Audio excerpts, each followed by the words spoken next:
Welcome to IndoctriNation, a weekly conversation series about protecting yourself from systems of control. I'm your host, Rachel Bernstein.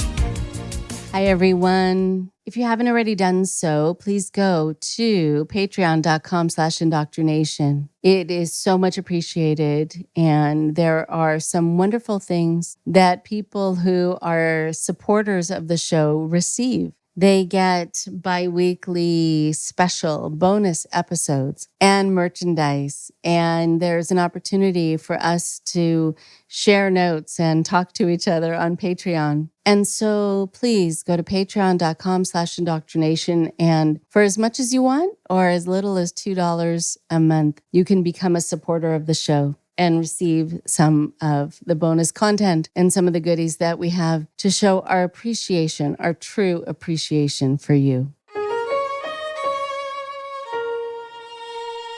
So today, I am very happy to have a colleague and friend on the show, Ashlen Hilliard.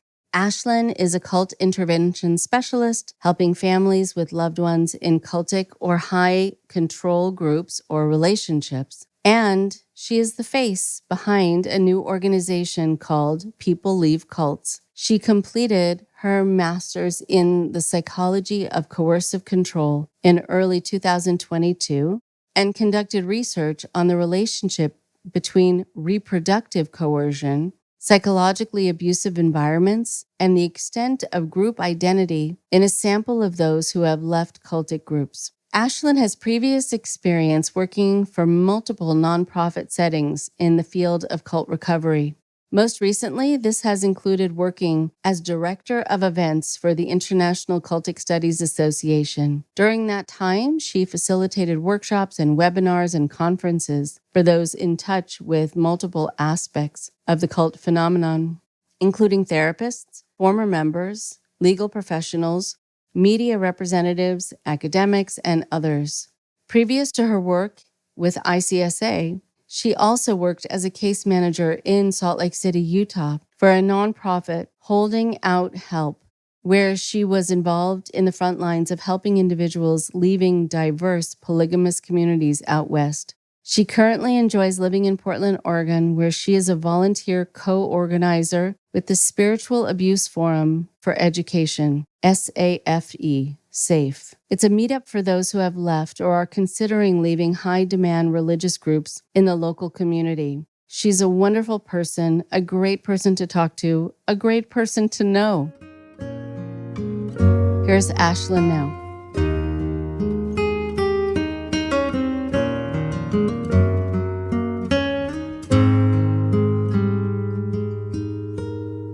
I am so happy to be able to have Ashlen with me today on the show. Ashlen, we've known each other for a while, and I can't say enough good things about you and your wisdom, you being willing to share your personal experiences, but also what you've learned along the way. And now, you've gone into being able to put something together where you can provide a resource to others, which does not at all surprise me that that's what you're doing with this. that was the route that went. Right? I mean, let's see what I can find out about this and let me see how I can share it with others kind of person. That's very respectable, but also it's very nice to be able to have people in the world who are wanting to do that. And so before we get into wherever this conversation takes us, because we're both free form kind of people, if you don't mind just introducing yourself and talking a little bit about you and a little bit about your history, and then we'll get more into the details. Oh, sure. Well, thank you so much for having me on. So my name is Ashlen Hilliard, and I live in Portland, Oregon. I've been in the cult recovery field now for probably about 5 years. Yeah, about 5 years in different ways, in different functions. I was born and raised attending a very conservative Church of Christ, and that has had influence in my family for multiple generations now. I attended the college for those within the Church of Christ. You know, it was very important to my family that I go there. And of course, very important that I find a husband there. As some of you may know, if you're listening, if you came from a Christian-based group such as this, there's a lot of pressure on that. I did find my husband, but we were best friends and we still are. And we actually were in the process of deconstructing from the group while we were in school together. And we left, moved back to my home state of Utah. And from there, I had a couple of years where I was just kind of wandering. I knew that I wanted to make an impact with those who had survived totalist groups, spiritually abusive groups. I had no idea how. My journey started by actually coming across the International Cultic Studies Association. They were asking for a call for papers for the 2019 Philadelphia conference, the annual conference. And I put in an application and spoke with Mark Giles actually on Mormonism. It was something to do with understanding so many years ago now, but it was like understanding how the narrative surrounding Mormonism has changed, how it's communicated to members in an effort to retain and recruit people. And I also spoke a lot about my work at that conference with polygamist groups out west. I had just gotten a job as a case manager working at a nonprofit out in the Salt Lake City Valley that, felt like my skills, being able to relate to a lot of these women was particularly helpful in their journeys out of this group. And so I worked in a really high intensity setting there for just over a year. People were very interested in me from the International Cultic Studies Association still. It just so happened that they were in the process of hiring or looking for someone to hire on. And, most of you know me through my work with ICSA. That's how I received that role with ICSA. I'm just wondering, when you were asked to come on board to the International Cultic Studies Association, I'm sure that was pretty heady because you're thinking, wow, this is very different from the way I thought my life was going to be going when I was growing up. Yeah, it was pretty surreal. It definitely further cemented me, I think, as sort of the black sheep of the family.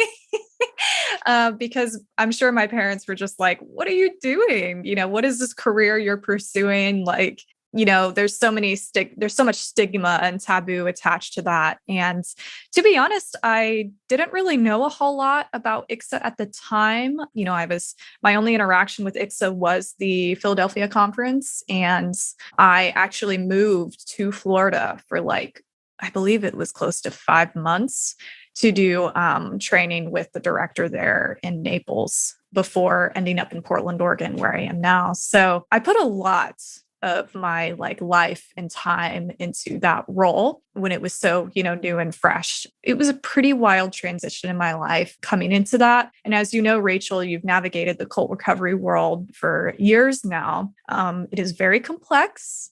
There are many personalities. There are many different specialties within the field. There's so much knowledge to learn. And for someone like me, not really knowing anything coming into that, it was a disadvantage, but also an advantage because I was able to sort of formulate my own opinions as I went along through meeting people, and that was, I think, really good. Yeah. So just to say something about that, which is not something I've actually talked about before on this podcast, but just the world of the people who are trying to address this issue in the world. As with any organization or any kind of microcosm, so it's going to have its own personalities, as you're saying. And sometimes there are going to be people who are going to seem at odds with each other or who really are at odds with each other. And I remember being green in this, in the early 90s, and having the people there whose names, I hope continue to be recognized through the ages, like Dr. Margaret Singer and others, and people who I really looked up to. The people I gravitated most towards, like Herb Rosedale, who's this wonderful man who had directed or had been the president of ICSA and was an attorney. And the people, again, who I gravitated towards were the ones who were not caught in the weeds, who were not into who you should like and who you shouldn't, and who's looking at this the right way and who's looking at this the wrong way. But instead, let's zoom out and look at this in a big way in terms of a world context. What does this mean about us as human beings? And what does it mean about our vulnerabilities? And how do we help people who have gotten ensnared or are trying to leave something where they're trying to define who they are? And it wasn't how it was defined before, and they realize it's not who they are. They need to sort of figure that out, which I want to come back to with you. So I've had to navigate that because I remember leaving a conference sometimes and saying, oh, right. Yeah. So I'm supposed to like that person, but not like that person. And then I thought, wait, what? Why is it about that at all? So I think it's good, when people find their way, and still, even with those personalities, there is still a lot to be learned from all of them. Totally. It's, and I had some experience with navigating personalities and things like that, even when I was still working in Utah, because there was competitiveness for funding with the nonprofit that I worked for, because there was just so few nonprofits that helped former polygamists specifically.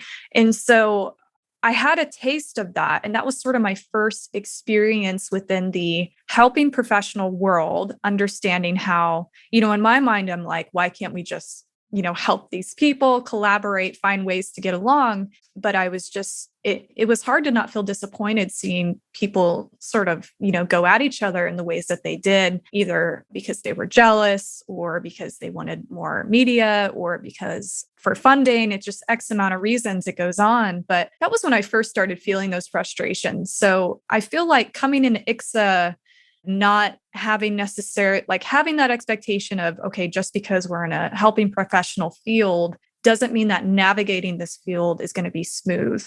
And it really taught me a lot in interacting with all kinds of different professionals, of course, interacting with survivors of many different types of groups, but especially the professionals. I've learned so much in, what does it mean for me to pick my battles? What are my boundaries? How do I form my assumptions? It's challenged a lot of my personal growth and has, pushed me in a lot of ways personally. So that's been really good. But I do think for you, the fact that you jumped in and you were so fundamental, I think, as an anchor for a lot of people. A lot of people could relate to you, and the fact that you had had a personal experience of needing to move away from something that was very powerful, that was woven into your childhood and your early adult life too, and also was multi-generational. So I'm wondering if we can talk a little bit about that, about if you have found that makes it different for people who are leaving something where it isn't that they got involved later on, but they're really leaving kind of the mold, the multi-generational mold.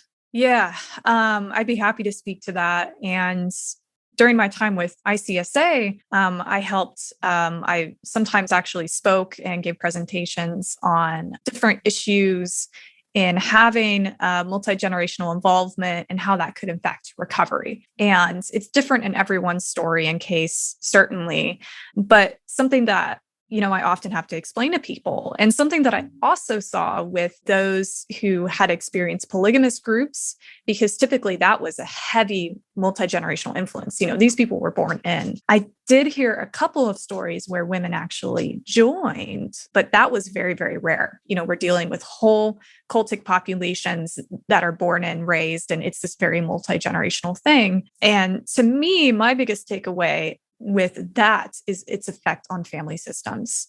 Of course, when if you were someone who went and joined a group, I hate the term joined, but I think you guys know what I mean. If you end up, getting recruited into a group, that can disrupt the family system. That can create a lot of chaos. Just like being born and raised in a particular kind of ideology and then separating, the chaos, that extends whether you're born and raised or not. But when it is that generational influence, that generational hold, you're looking at how does this family system sort of, like your departure from the group affects everyone within the family system and can bring about a lot of challenges, even extended family members. When someone may have gotten recruited and they come back into the family or start having relationships with certain family members again, it's a much different scenario than those who maybe don't want to identify with the ideology that they were born and raised in. It's like, what do those relationships look like moving forward? How can those be changed, maybe in a healthy way? What boundaries need to be implemented? It's just, its effect on family systems, it just doesn't affect me. It affects siblings, parents, grandparents, and how maybe they want to interact with you, how you want to interact with them. It changes a lot moving forward. It does change a lot. I think also when you're raised to care about how you're perceived, then not unlike a lot of people who have a certain kind of reputation that they feel that they need to uphold, whether it is as the good kid or the good student or the good whatever, how do you hold on to that? And what do you deal with the anxiety that comes up when you're suddenly leaving something and because you know how other people have been thought about and talked about when they've left, that's going to land on you, and just weathering that storm, that feels daunting. It's so interesting because, me asking these questions about what I want to believe and do I believe in this? Do I not believe in this? All those questions are also very typical of someone just coming into their own adulthood, right? We're like questioning and stripping away a lot, but there's a lot more pressure associated with sort of choosing the right path, so to speak, and if you question or sort of depart from that, it can certainly cause a lot of chaos within family systems, certainly. So knowing that your changes are going to impact other people can also be very difficult if you have the sense that you're feeling responsible, etc. But I wonder also just inside how you dealt with the anxiety of leaving something where you were, I'm sure, told about what would happen to you, what would happen to your soul, what would happen to a lot of things should you leave. And so maybe to start with, what were the fears that you were raised with about leaving? Yeah, a lot of that was mostly just spiritual fears of, if I didn't identify with this or attend this particular church or do what this particular group wants me to do, or profess what they believe within that context, it was, I was going to hell, and there was a lot of like spiritual pressure. And I was extremely fearful of that. It got to the point where I knew I had to sort of just walk away when I started having anxiety and panic attacks in church. And that for me was like my breaking point. Like I can't, I continued to attend for a while, even after I had sort of mentally left the group, to remain in contact with my family members. I moved back to Utah. I was in the same state as them again. And I didn't want to not attend that church with them for a while. And so I tried to sort of just disassociate from my feelings, and I just couldn't do it anymore. And we all kind of have our breaking points. And I don't know if it was one thing for me, but that was sort of a microcosm of how I was feeling overall in these different stages, was experiencing this intense anxiety, this fear of hell. For a while after I left, my partner and I, we kind of church hopped, went to different churches. Sometimes that felt really good because it was a totally different environment, but we could still have that reassurance, that Christian reassurance of like our souls were taken care of, And I found that almost in whatever church setting we were in, I easily sort of became this chameleon where I so took on and adapted whatever new environment I was in. And looking back on that, that was kind of dangerous. We talk about coal hopping. Church hopping can sometimes be the same way if you've left a spiritually abusive church, where you sort of can so easily just take in and be influenced by new and fresh, even just Christian ideals. There's groups that I attended even for a short while where I look back on, I'm just like, I cannot believe that I attended there. And it took years, so I was church hopping for a good, maybe 2 years. And since then I haven't attended, and just, am very agnostic about faith in general. And that's been for the past several years now. So, but that sort of shedding of those like spiritual fears. And of course, things still come up. I had a dear friend who died very unexpectedly a few months ago. And she was like one of the best people who I knew. So for someone to die who is like the best of the best, it often makes you question a lot. And I did have those fears sink in. And it was like a Christian funeral. So I watched the live stream Christian funeral, and it definitely brought back a lot of those fears and sort of trauma and triggers. And that was very difficult. So I kind of had to like reset after that. So it can still happen. Yeah, it can still happen. It's interesting too, because so much of what you're talking about is transformation. So here, hitting a reset, shifting from believing in God to becoming agnostic, and then it remains to be seen where that goes. But I think knowing that that's your choice is the important piece of that, and that there are people who will want to have a relationship with someone at certain times in their lives, and they might not think about it or need it at other times, but that it really is personal, and that there isn't a right way or a wrong way, i.e. there isn't fear that should be attached to that. The other part about being a chameleon is interesting, because if you have been raised to fit in and not stand out, and then be an acceptable part of a community with conformity, then yeah, you become gifted at becoming a chameleon and walking in. And I'm sure, you weren't even aware of it until you suddenly noticed that you were going to be speaking in a similar tone, standing in a similar way, wearing similar things, and that was just going to happen in a very kind of subconscious way, because you don't want to be the odd man or odd woman out, and you don't want to stand out. And so I think then taking the risk of saying, actually, no, I think I want to dress like this, or I want to believe like this, or I want to use a swear word, or I want whatever would have seemed really out there. I'm sure it can cause a sense of freedom, but also a lot of heart palpitations the first couple times you do it. Yeah. And speaking of being a chameleon, I mean, I even, at one of the churches that we were at for a while, I made the decision to get sort of rebaptized, because I had sort of been convinced that the version of Christianity that I grew up in was very power and control based, which, granted it was, that I should be rebaptized. And oh my goodness, I'm part of the Dunk Twice Club, so to speak. And, that was a big deal. And it even led to me trying to convince my partner, you should get dunked twice too. And we're so reflective on that now. We like sit and laugh about it. Like, hey, you remember that time, which I'm so grateful for. But it really, speaking of family systems, my family was just like, what are you doing? They were like, you left this church and you were unhappy, and now you're getting baptized again. And it was, they could see how quick it was. They could see how quick that I had taken on this sort of new version of faith. And I think that was really confusing, and it was very hurtful to them.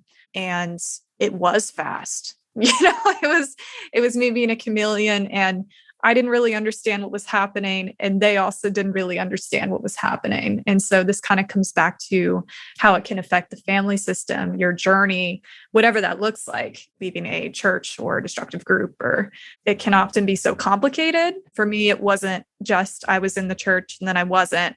It was very slow steps of deconstructing my faith and what I believed. And it also aligned with, I noticed, it also aligned with me questioning my sexual identity about the same amount of time as sort of questioning these spiritual things, and then feeling further and further discontentment within the churches that I was in, because they weren't, pro-gay people or queer people. And so that sort of questioning went hand in hand with my journey as well, out of all that. Right. Okay. Yes. I want to be able to come back to that as, more of the conversation about sort of self-definition, which also is so much about self-acceptance. But I'm wondering first, when you were talking about having gone back to or moved back to Utah, there are a lot of people who are really concerned about running into the people from the church that they were raised in, not knowing how to handle those interactions, being back in that environment, what that's going to be like, if they have to show themselves to have their life fully together so they can kind of prove that it was okay for them to leave and that they're fine. There's sort of a lot that people carry around with them when they are within close physical proximity again to the people they were raised with. And I wonder what that was like for you. Graduating from college, going back to that environment and going back to that church, which we attended for most of my childhood. There's only technically like 3 churches of Christ in the whole state that would be seen as like okay churches to attend, that are like legit churches of Christ according to the group. And 3 is a very small number within the whole state of Utah.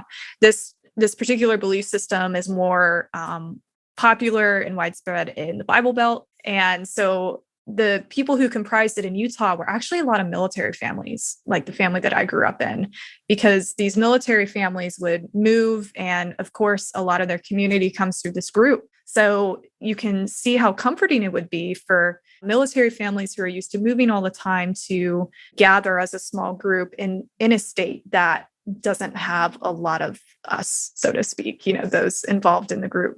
So it was weird going back into a church that I had spent so many years in. It was complicated. Once we had left and there was an announcement made to the church that Ryan and I, my partner, had left, we really didn't hear or see from anyone within the church. It wasn't a small enough town situation where we were just running into people. The church itself was very small. So it really was just that. We really didn't have to worry about those encounters. People just didn't really reach out once we had left. When we were in the questioning phase, of course, people were reaching out, asking us to stay and, this and that, but it's kind of weird in that way. But I'm grateful for it because you don't really have to worry about that. It's interesting because I've heard a couple of people talk about that it felt like some relief. And for other people, they felt a little insulted. Like, what are we forgotten about? Didn't we matter to these people? Yeah, we mattered a lot when we were, still deciding. And then as soon as we had left, we were pretty much cut off. There was no interaction or reach out or anything.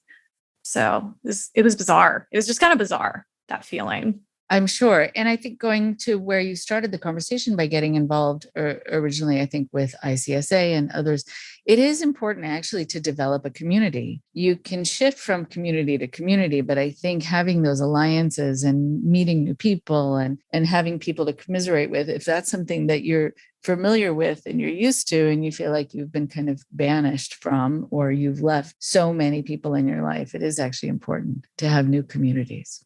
Yeah. And I feel like my first sort of new community outside of that church was through the nonprofit that I worked for out in Utah. I found so much in my community with those women, and I absolutely loved working with the teenage boys. They were sometimes the most difficult behavioral wise to work with and help place with families out there. And I just absolutely adored them. They were so fun. And so I was forming my own community through people who went through a very extreme, I don't even feel like I can put myself within that same category as maybe how they would define their experience. It was a very extreme form of loss of faith in community, both geographically speaking, spiritually speaking, in so many ways. And so I found that we most of the time have more things in common than not with people who've left these groups, even extreme situations with someone like me, who it was more of a spiritual form of abuse, for example. Oh, I see. Right. Got it. Okay.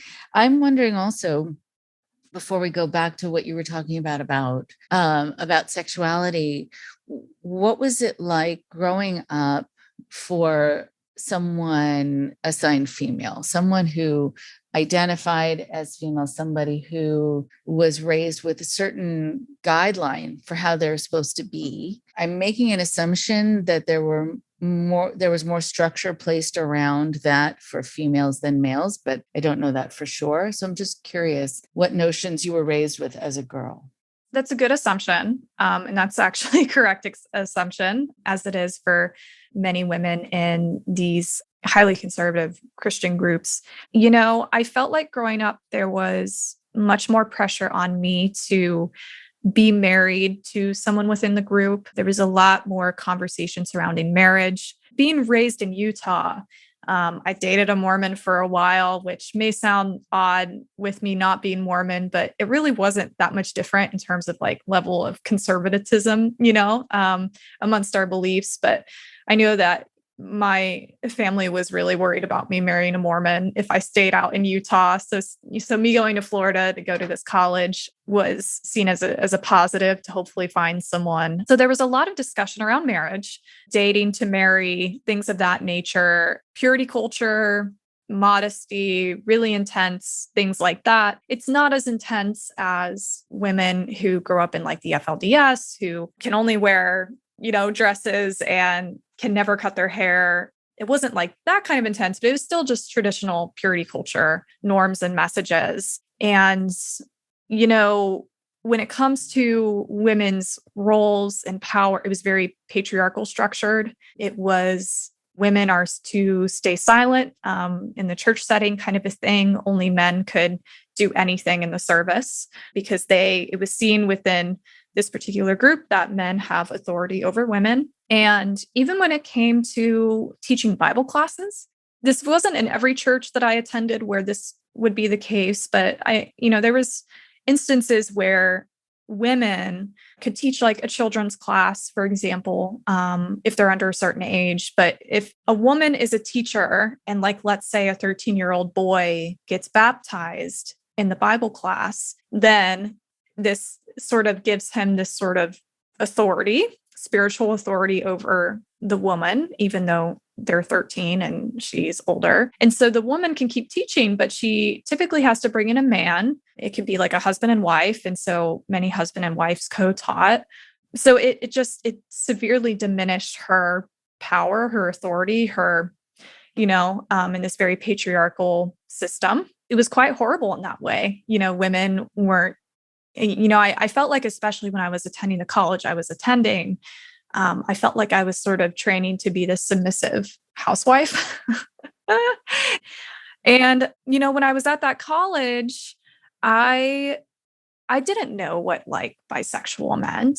I didn't know very normal things about like queer culture and, things that I feel like if you go to a normal college or even there were kids in my high school who I knew were gay, but when I went to college, it was just like I was immersed in such an intensive environment. I didn't know what any of these things meant.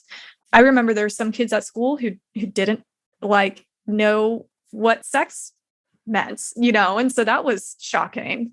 And it just kind of demonstrates this very insular nativity, this culture where we're just supposed to get married to someone in the group, have children, and feed into the local churches across the US. And my role as someone who was female assigned at birth was to get married and have children. I could still have a career, although depending on the Church of Christ you attend, that could be looked down upon.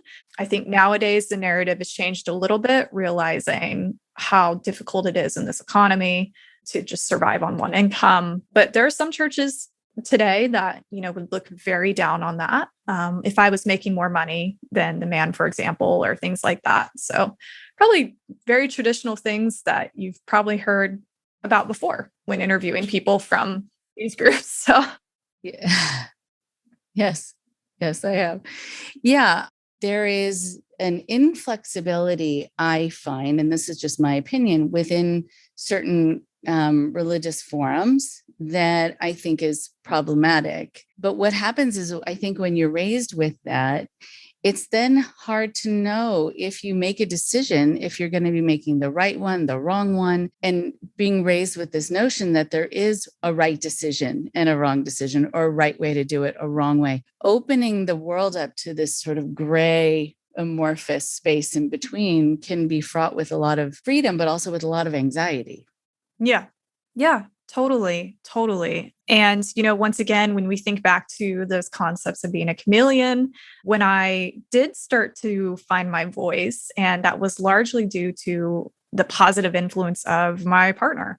I met Ryan at the school there, and we did speech and debate, and we became very dear friends throughout that process. But actually took someone like Ryan to help me through learning argumentation and debate, but by watching me and just saying, like, I know you have like a fire in there. This isn't you. Like, I know that there's something there. And so Ryan really helped me. It was through our friendship that teach me that I have a voice. And before you know it, my speech and debate partner and I were placing first place all over the Eastern Seaboard in debate. We were very, very good. We went and competed internationally in Vienna. And a lot of that is due to Ryan and his positive influence and his encouragement. And, I had dated someone in the group who, whenever we just got together, we read Bible verses. Like, it's not a sexy thing. Oh, that's so, being with someone who was like, you have this inner power. You don't have to be this way. You don't have to be this quiet, meek, sort of submissive person who you were taught to be. And so I remember coming home on a college break, and I had cut all my hair off because I was, kind of going through some like seeking with myself, with my sexual identity, and just questioning, and cut my hair off. I had Ryan with me. And my parents were just like in shock because they were like, they went from having that chameleon daughter to someone who was very outspoken about what I believed and what I didn't. And I didn't handle this right at the time, but I love to point out, we'd get into these heated conversations where I talk about everything that I would see wrong with certain things. And we'd get into a lot of fights over small stuff. And my parents were just in shock. And that was honestly one of the most challenging points in our relationship. And from their perspective, I can only imagine, having your daughter come home and being like this new person. And I felt more myself than ever, but probably in their eyes, they're like, who are you? Who did we raise? This isn't who we raised. And so I'm sure that was really challenging for everyone. I'm sure. Yeah. I want to actually ask a little bit more about that because yes, they were probably looking at you like, this is not the person we raised, but there was this fear, I think, about your trajectory. Oh, totally. Like where, not only who has this person become, but who is she going to continue to become? Maybe there's still that fear. I don't know. Maybe there's still that fear, and bless them. I love my parents very much, and they love me very much. And we do have a relationship, and I'm grateful for that. But there's probably still some of that fear as to like, where is she going? What is she doing? Right. Yeah. I think it is true that a lot of parents, I say this also as a parent, that you need to let go of a certain kind of vision of being able to see where your child is going to go or where you think they're supposed to, or, whatever that means and how you were raised yourself. But I think, when you notice them being in shock, did they say we're shocked, or you could see the look on their face, or what happened? Oh no, it was like a knockdown, drag out discussion. It was horrible. It was a lot of yelling. They didn't know who I was anymore. They were just so thrown off by who I came home as and how I was acting after finding my newfound self. And it was really scary for them. And it was scary for me that me sort of being more myself and finding confidence was so scary for them. That was really shocking. And so we had a lot of fights, and they were really awful. And, thankfully, it's taken a couple of years. Our relationship maybe looks a little bit different now than it did. And there are things that we know we can talk about and things that we know that we just can't talk about. because it just wouldn't go anywhere and it wouldn't be healthy for the relationship. But we've kind of had to find that out through trial and error and fights. And, it's been challenging, but I am grateful that I do have a relationship with them. Yeah. And kudos to all of you. Yeah. It's hard. It's hard. It's hard. Yeah. It most definitely is. Although I think that there is something very mature, and this again happens in a lot of different contexts where you say, okay, there's some things that are just going to be verboten, like off the table. We just know to not go there because it's just not. Yeah. Exactly. And what's kind of good about that, like when people say, okay, we're going to get together for Thanksgiving, let's not talk about politics, let's not talk about social issues, etc. But then you get to see how much else there is to talk about. Right. It's actually been really fun. I also feel like now that, their children are grown and we're making our own decisions, I've also seen a side of them where they've let their guard down, where they have just, I'm like, who are you guys now? Like in a really good way. Okay. When I visit them, it's a good time. It doesn't mean that stuff doesn't come up, because it definitely does, but it's just like, who are you guys? You're so much more chill and like lax, and you're even drinking a beer now. Like what? Like that. It's wild, the sort of front that has come down, because they don't have to be these perfect parents and examples and impressions on their children.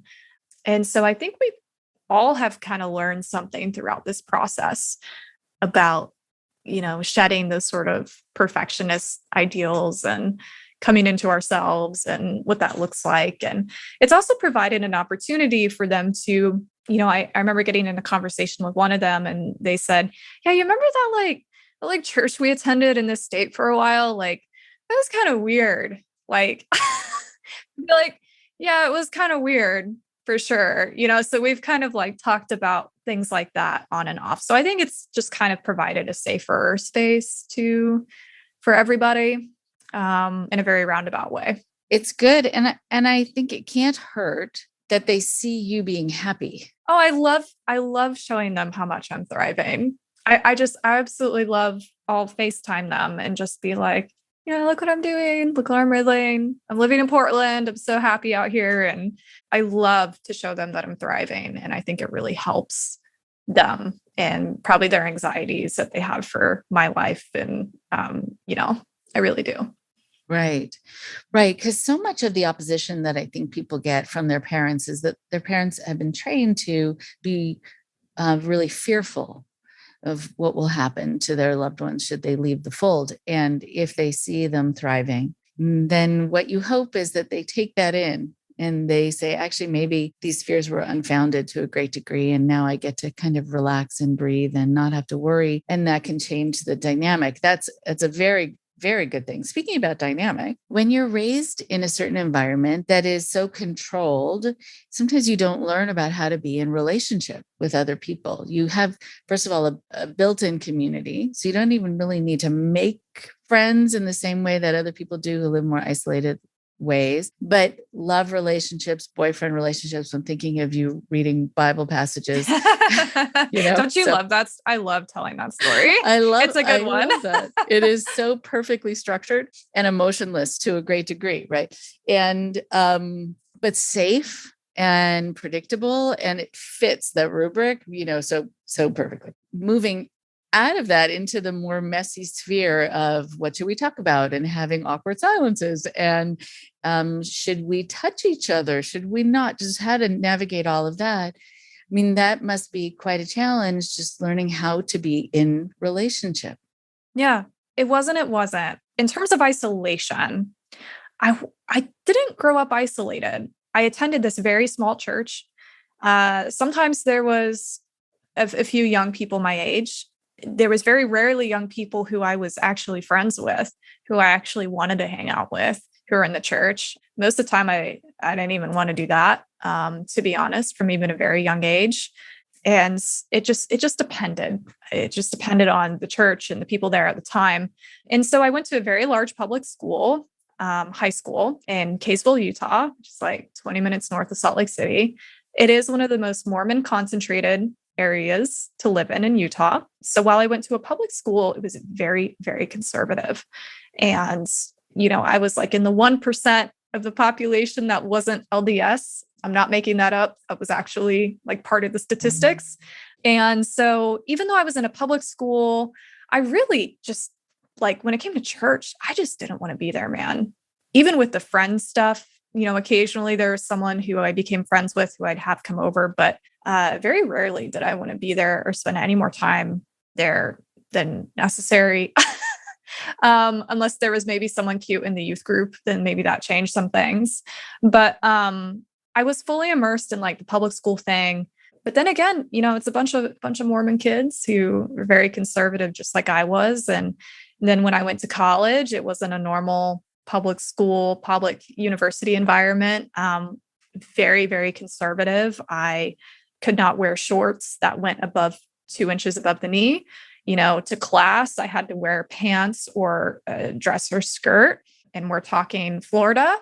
Like I had to wear pants in Florida. I'm going to repeat that one more time for people back. I had to wear pants in Florida or a dress in Florida. Oh God. With 170% humidity and 95 degrees. Yes. So if you see me here in Portland, Oregon on a hot day and I'm wearing jeans, it's only because I've endured worse. And I'm in a place where I do like pants. So coming back to relationships, it definitely was a challenge. It was always in a very conservative context. When it came to Ryan, and my friendship with Ryan, it was like the gloves came off. And I felt like once we got to know each other, we felt this sense of comfort where we didn't feel like we had to be any sort of way. That's when I sort of truly understood what freedom is looking like and feeling like in a relationship.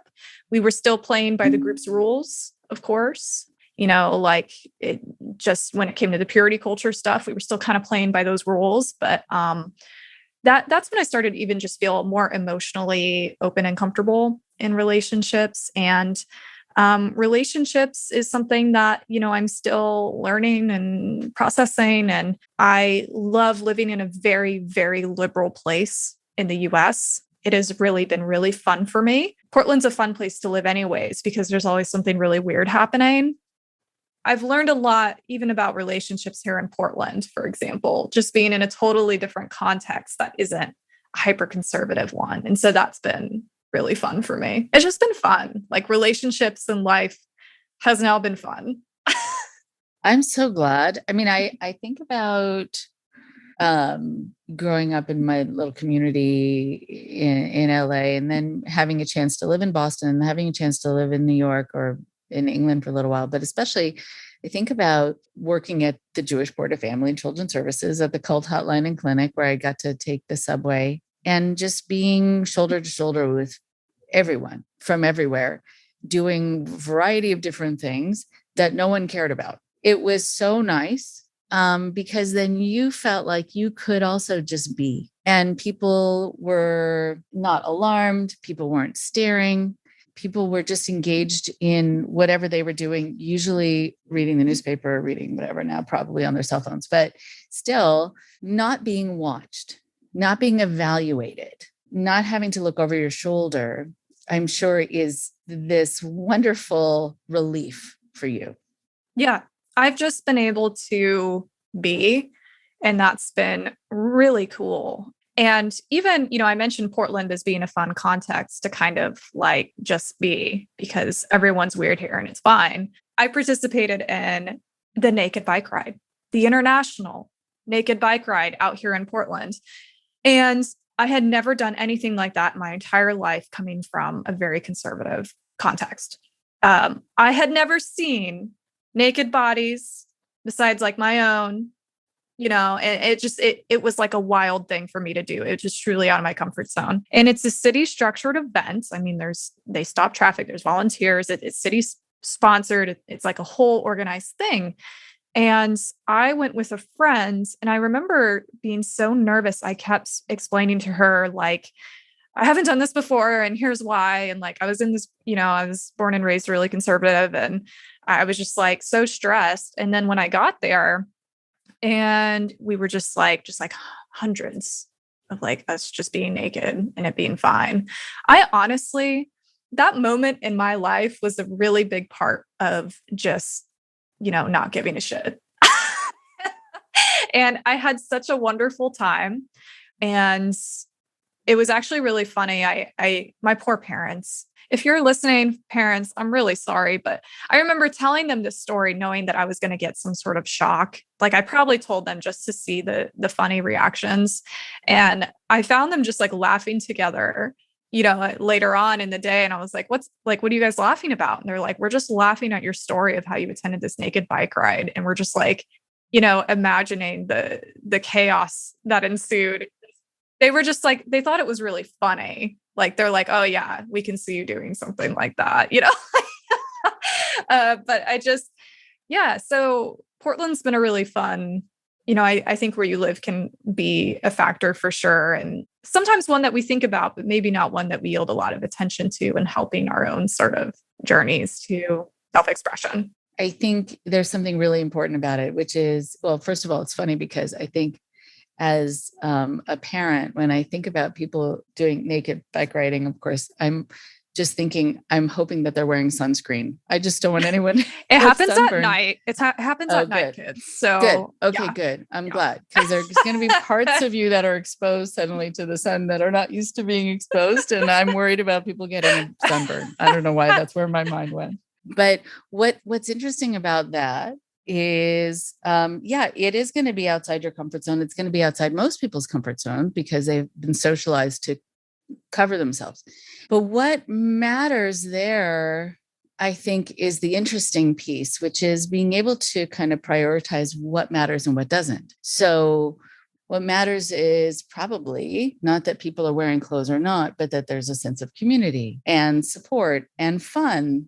If people are nice to each other, or if they cut each other off on a bike, well, that's the thing that would matter, not if you're wearing something or not. Like the things that matter probably are the things that should matter, how people treat each other. And so when you're raised, though, with so many rules and so much structure, it's hard to prioritize then as you move away from that, what you think still matters and what shouldn't, or what maybe shouldn't ever have mattered more than other things or in equal measure to other things. So I just wonder about that, about you giving yourself that opportunity to refocus on what you're going to be focused on, like what matters to you. The event is to support body positivity, lots of different body types, but also to protest fossil fuels. Portland's a big bike city, so that's what that was about. But I was making friends with people. It was just a very overwhelming positive experience for me, and it was one of those really defining moments in me being pushed outside of my comfort zone, and like you said, focusing on the things that are important and the things that aren't so important. And it was a great time. I'm glad you're giving yourself these opportunities. And yeah, it does mean kind of pushing through the initial discomfort of it.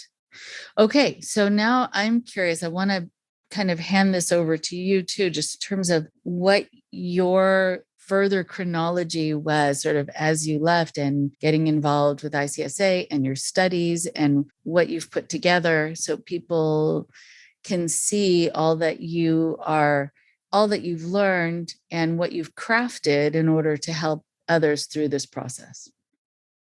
Oh, wow. So when I started with ICSA, Pat Ryan and Joe Kelly kind of adopted me.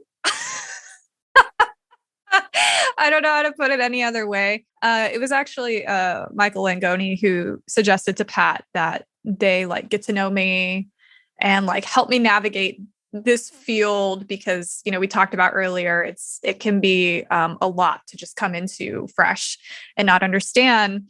And I remember being at the conference in Manchester. It was the annual conference. I think it was maybe 2020.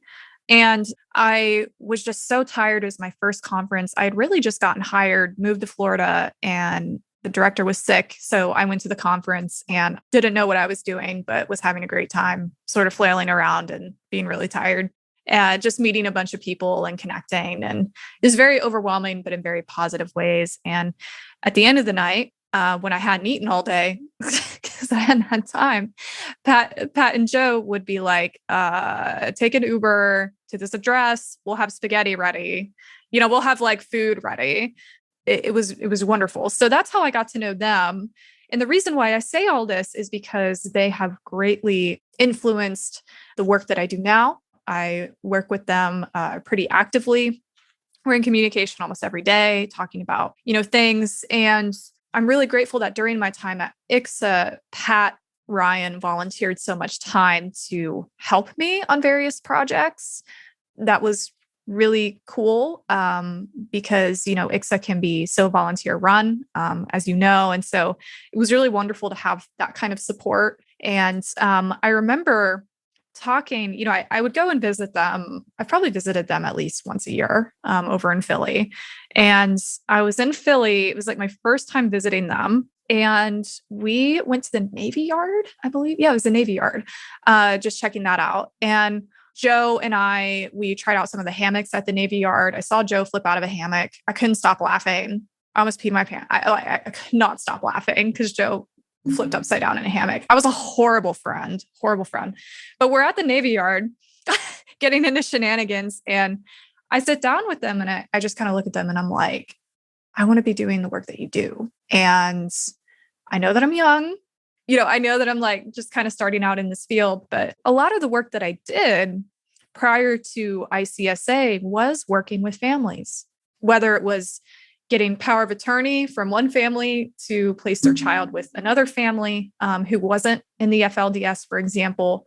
I would meet with people who were actively in the FLDS who wanted their children to be in a different environment for whatever reason. I would help the child, the teenager, whomever, be placed with a family and help them navigate sort of the cultural shock of the situation. And so I was very comfortable dealing with high intensity family situations and helping them understand what this person had been through. And so I feel like my experience has been very unique in that I've been very fortunate to have so much hands-on with that already. And I remember talking with Pat and Joe way back when and just being like, I'd love to do this work. And I remember Joe Kelly looked at me and was just like, I feel like you would be great at this work. But fast forward, I continue to do the work that I was doing with ICSA. It was more administrative work. I was doing more event stuff and I was still running like recovery events, which I enjoyed, but it was definitely more of an administrative thing. And I decided during the pandemic, if working full time with ICSA wasn't enough, I'd like kill myself further and go get attend school full time to get my master's in the Psychology of Coercive Control. And that program was through the University of Salford in the UK. I had known the program leads, Rod and Linda, for some time. And I had a chance to actually connect with them in person, not only in Philadelphia way back in 2019, but at our conference in Manchester.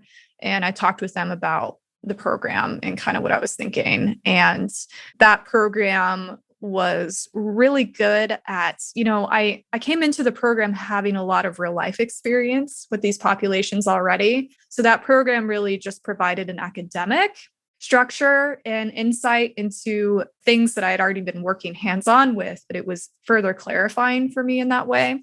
And, during that program, I just knew that I wanted to get my master's and this program seemed perfect based off of my experiences. I wanted to sort of take that to the next level. I did my research and I just presented a webinar on my research actually on the relationship between reproductive coercion, psychologically abusive environments, and the extent of group identity in a sample of those who've left cultic groups. And it was like the first quantitative exploratory analysis of the source of control within cultic settings of reproductive coercion. So I'm really excited and proud of the research that I've done. There's a huge research gap on this. And my next step is to get that published in a journal. But I'm really happy that I did the program, even though it was a lot to do full time and a lot to do ICSA full time, but I made it. And I remember when I submitted my dissertation, I just kind of sat there and cried.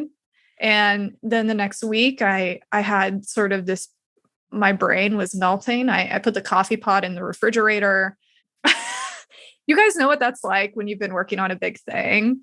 And that's where all the pressure has been for the past like year and like months and weeks. And then your brain just like melts when it's done. It like doesn't even know how to function. So I finished that, and ICSA was very supportive of my studies. They were encouraging with that. And, I had been working with ICSA for about 3 years.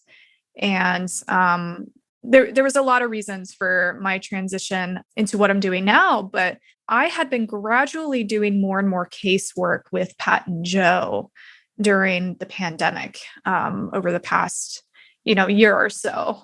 They'd bring me into cases doing different things, even if it was just a little thing here or there, doing research or helping the family with a very specific thing. For those of you who don't know, they run Intervention 101, Cult Mediation, and Cult News 101. They've done intervention work with Rachel, for example, and I just really enjoyed helping in whatever ways I could. I just was eating up any experience. And, when I left ICSA, I decided to start my own LLC, and it's called People Leave Cults.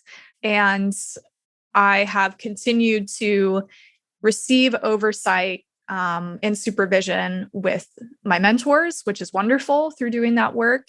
It's a very similar approach in which, if I were to receive a case, it would be a team approach. I don't feel like one person should be informing any sort of mediation intervention work. I enjoy playing this role of sort of interventionists or whatever you want to call it, consultants, and collaborating with mental health professionals and people in varying specialties. I love collaborating and coming together to see what we can do to help the family. And so I've continued to work on cases with Pat and Joe. I've finally gotten to the point where I have been through all the assessment phases and their interviews with family members, and I've just absolutely loved it. And I'm excited to continue getting that supervision from them with my own LLC, and also collaborating with, maybe some new therapists or people who are interested in the field. We're a little biased with Pat and Joe.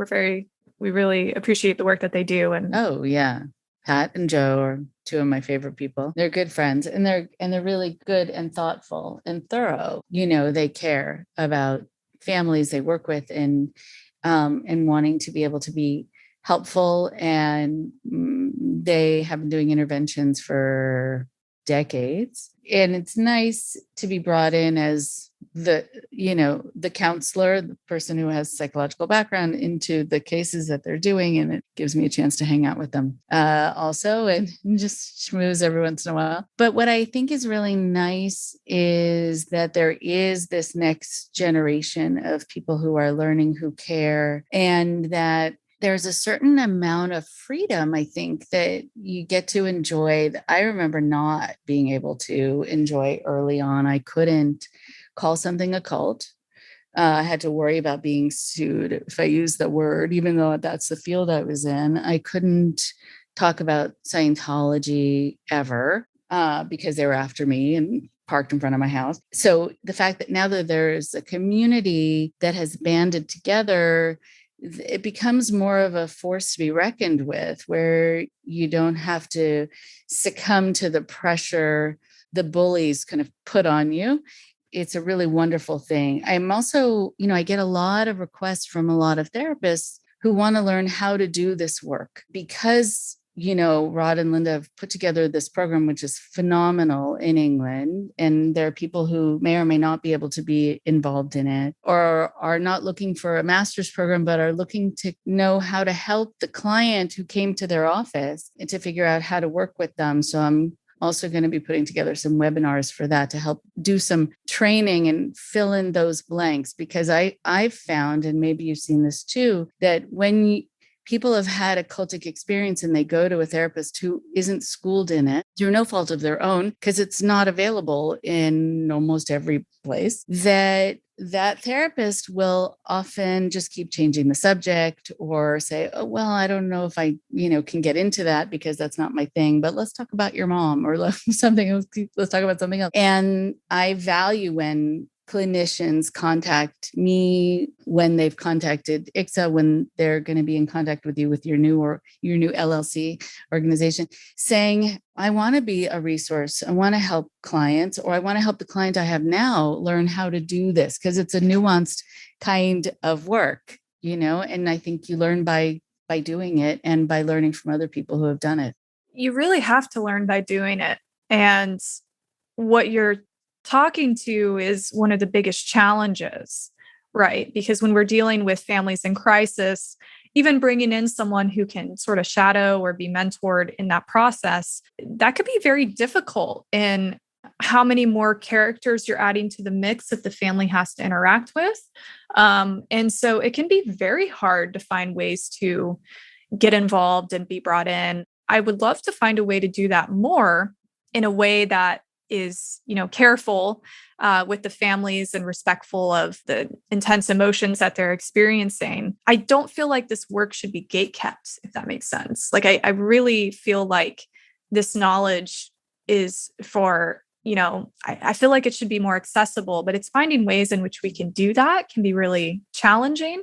And even economically, right? When a family is paying for the exit counselor, the therapist, and if we need to bring in anyone in addition, that can add up. And so even having someone there who's just mentoring or listening in, or it can be really hard, because you want to make sure that people are compensated for their time and treated fairly. So bringing people in and having them learn as you go is one of the greater challenges to this work. And certainly, within the program, we did talk about doing exit work a little bit. I so appreciate the therapist and being in the lane that I'm in and knowing my limitations and having this specialty in coercive control.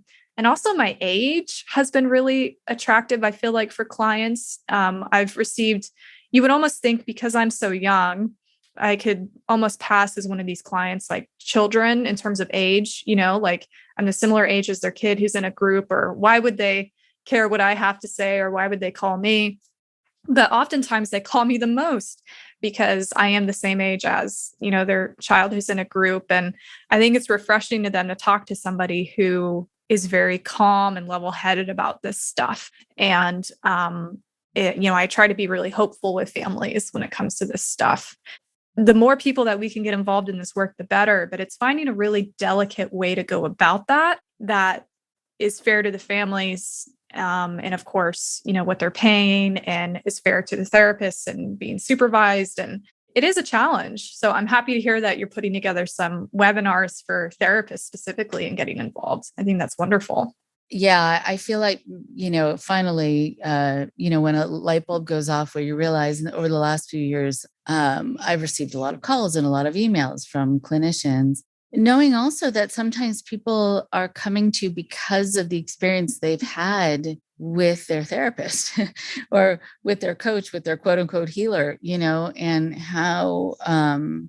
how do you work with someone who has been abused or mistreated, controlled by a previous therapist, and help them feel safe with you? So there's so many unique challenges to this work.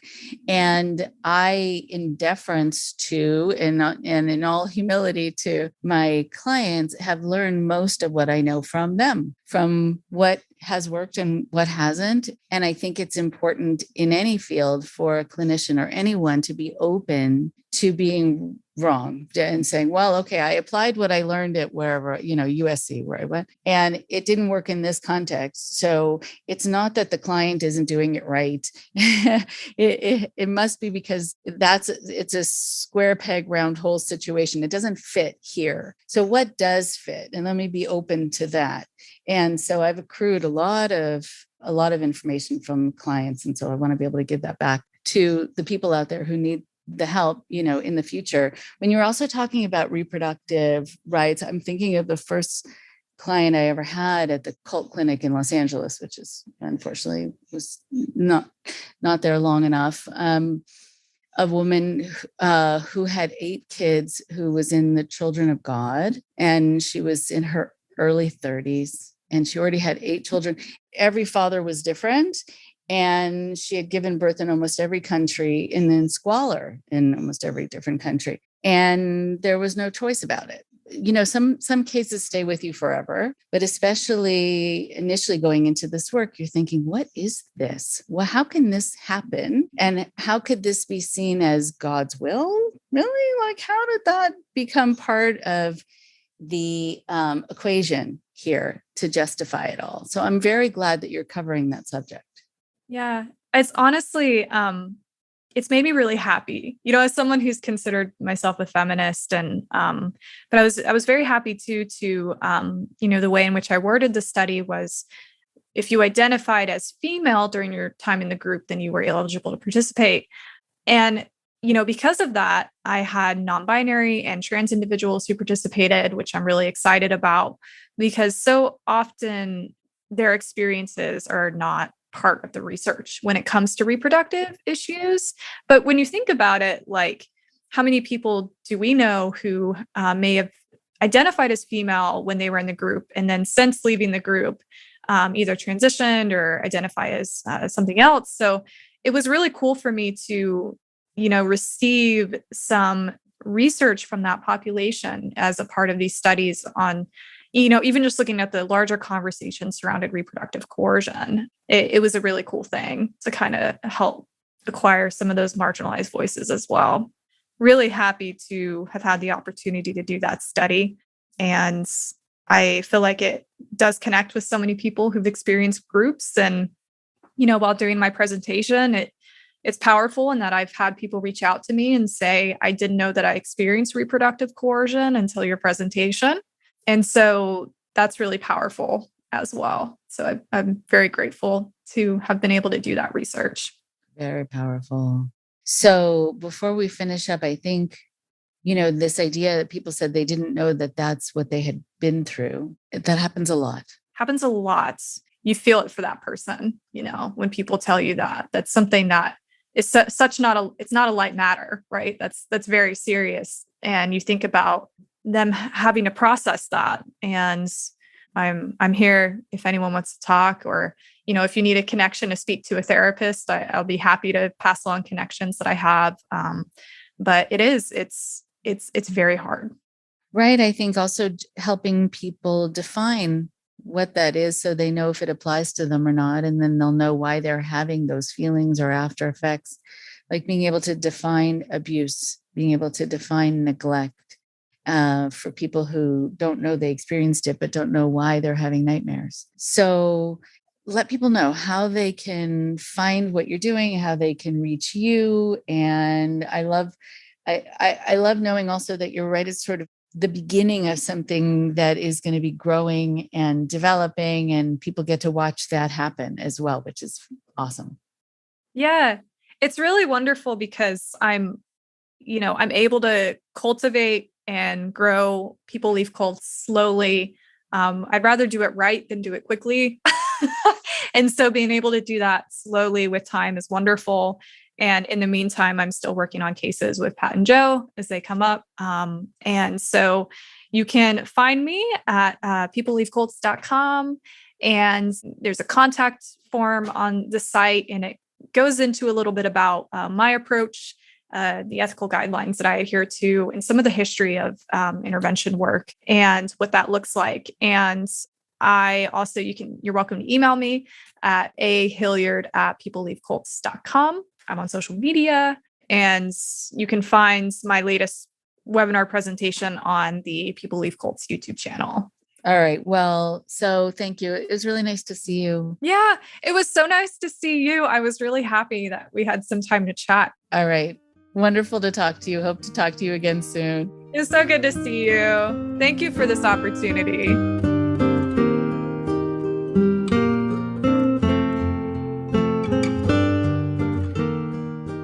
One more thing before you go. Thank you, Ashlen. It was so nice to speak with you. I think it is really important when you hear from someone like Ashlen, who was raised a particular way and has found a way to leave something that she wasn't wanting to have define her, that it really didn't represent who she was and who she is. And it isn't the life that she really would have chosen for herself, nor is it the life that she thinks would make her happy now. What Ashlen gets to do now is she gets to be her. She gets to be able to be who she is in many ways supposed to be. But you can't really be that if you're involved in a group where you are defined, where you are told how you are supposed to be, how you're supposed to behave, what you're supposed to feel, what you're supposed to believe, but also what your rights are, but especially as a woman in the group. One of the things that Ashlen talked about was that she has learned to be a chameleon.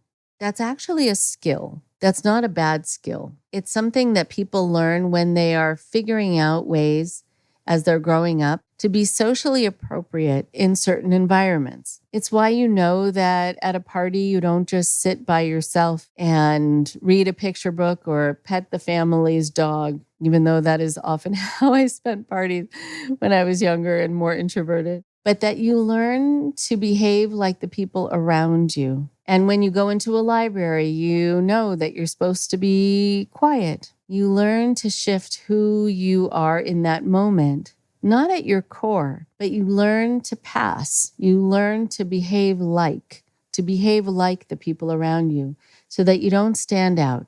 That is social adaptation. That is an important thing. What happens, though, is that when people do that to an extreme, they lose sight of who they are in any consistent way internally. They know that they can change the color of their scales to match the people around them. They know that their chameleon ways will help them fit in. But if they are becoming one animal after another, if they're becoming one color after another, based on their environment, then at the end of the day, what people are left with a lot of the time is that they can look at themselves in the mirror and really be disoriented and wonder who they really are. What is their true nature? What is their true color? If you're thinking about the chameleon metaphor. The thing that happens not only is disorientation, but a lot of fear. If I don't transform myself, if I don't start to look and behave like the people around me, will I be acceptable? Will I be accepted? Will I be seen as okay? At what point do I get to feel that I am acceptable? At what point do I get to feel that I am unconditionally accepted and acceptable? And if you're busy kind of twisting yourself into a pretzel to fit into one environment after another, you don't actually get a chance to be around people who say, you know what, you don't actually have to do that. You really are okay the way you are. You don't have to dress like everyone. You don't have to talk like everyone. You don't have to say that you believe like everyone. You can be you, and we will love you. Most people in fundamentalist religions, most people in cultic groups too, most people in very controlled environments of any sort don't have a chance to ever hear that. One of the things that's very powerful for a lot of people who have been on this show is that they have heard from the general public. And the general public, through me, and I pass these messages along to my guests when they come in, will say, I think that guest is wonderful. I'm so glad that she or he is getting to express who they really are. They are really fantastic. And it's really a shame they didn't get to be that and be themselves before. There's a really nice thing that's happened with a lot of people on the show where they really feel like they were worried about revealing their true selves before they came on. And after, they're so happy they did. Not that you have to use this as the forum to do this. You don't have to. I just hope you have a chance to have this in your life outside too. That there are people in your life who just love you for you. And then you don't have to be a chameleon. You don't have to change. You get to understand that you get to be and that that's enough. So Ashlen really is a wonderful person who has started a wonderful organization. Check out everything that she's doing. She is someone who has a great amount of energy and a great amount of caring and really wants to help so many people. And it is, from my bias and my vantage point, a really nice thing to see when someone who has been through something says, I want to work to make sure other people don't go through the same. I'll talk to you next week. Thank you very much for listening. Please support IndoctriNation on Patreon at patreon.com/indoctrination. Be sure to give us a follow on our social media. Find us on Facebook and Instagram using @IndoctriNation Podcast. And for Twitter, find us at @_indoctrination. We love hearing from you too. So send us an email at indoctrinationshow@gmail.com. And for more updates on the show, visit our website at www.podpage.com/indoctrination.